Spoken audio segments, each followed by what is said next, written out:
so the birds chop away, and my pet thread-waisted wasp protect larvae in their nursery cells. Larvae cocooned. They do spin the silk cocoon, and we do see that saliva coming out. They mix that saliva with the wood chippings to build their nests, and that saliva is used as a waterproof material. Yes, and a lot of research is going on. It's also used on the drones.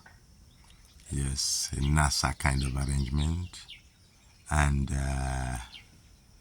for the farmers, yes, they do feed on the bugs, the caterpillars, feed them to their larvae, acting as a natural pesticide.